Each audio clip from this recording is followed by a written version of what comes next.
the roller coaster of emotion, the worst moment of the day. Oh my God, what did I do? A couple weeks ago, I released my second single, which is called Can't Stop Watching. And I figured today I'd tell you the story of the release day and what I did before and what I did the day of and everything I've done since to promote this release, and then I'll tell you the results, so stick around for that. I decided to release on a Tuesday, which isn't a normal release day for music. New music generally comes out on Fridays. Since mine was a small indie release, I figured maybe there was more space for that on Tuesday. I'd read that somewhere. So on the day before, the Monday, I prepped everything for the release. I went to all the music platforms and checked that my aesthetic was consistent across all of them.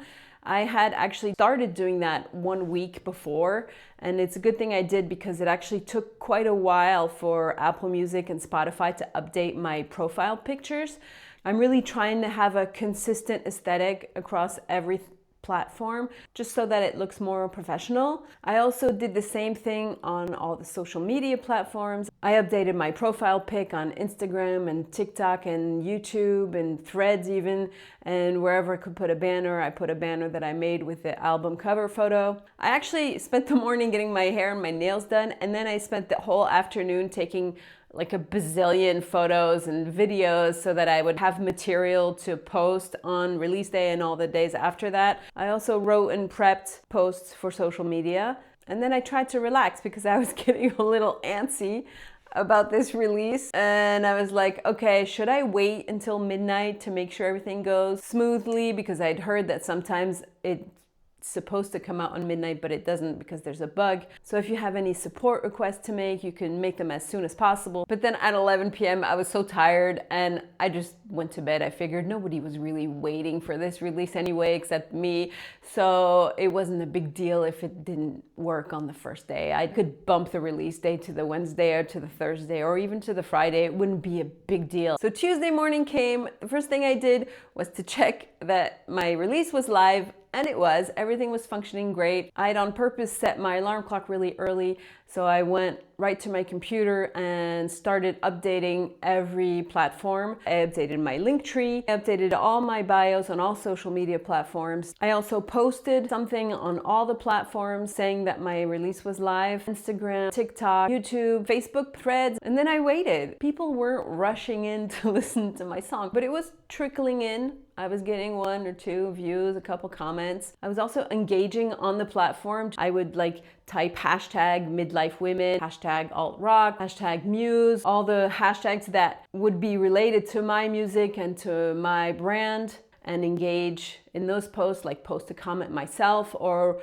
like comments or even reply to other people's comments. I mean, I did that authentically if I had something to say, but I forced myself to do it. I'd read that if you do that, the algorithm links you to those hashtags in some way and then serves your post to those people. And then I had to go to a doctor's appointment that I'd booked several months before and I couldn't move. And so I was forced to take a break, which was actually good because I was starting to get a little wired from all the waiting and the anticipation. And then I came home and I'd done all I could on social media for now, so it was time to tell people that I know in real life.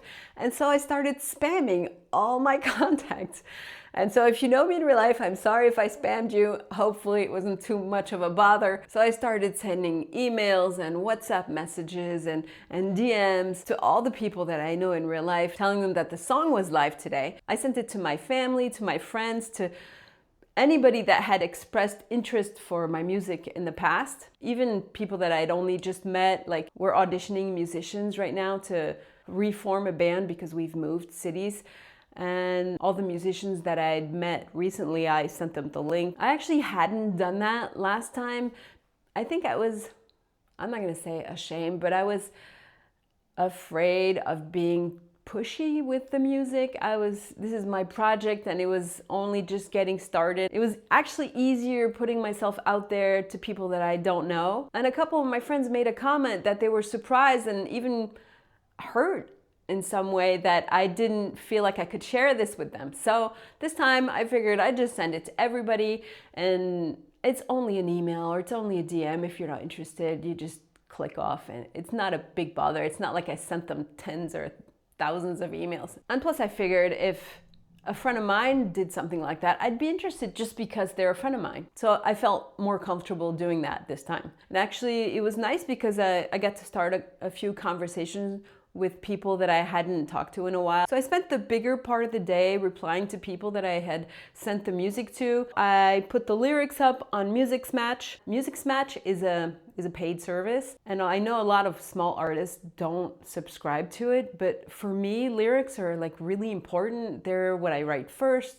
They're what I most enjoy creating, actually. They're very personal lyrics, and it's very important for me that people hear my lyrics and understand them. I think at one point Sebastian asked me, what would success look like in this project?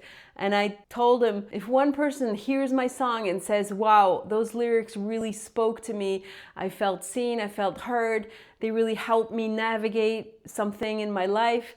I mean, that's what I really want. I want to communicate with people. And so putting my lyrics up on Musicsmatch, it's worth the money to me. I had been wired all day long. And then came the worst moment of the day. At 5 p.m., Sebastian says, you uploaded the wrong version of the song.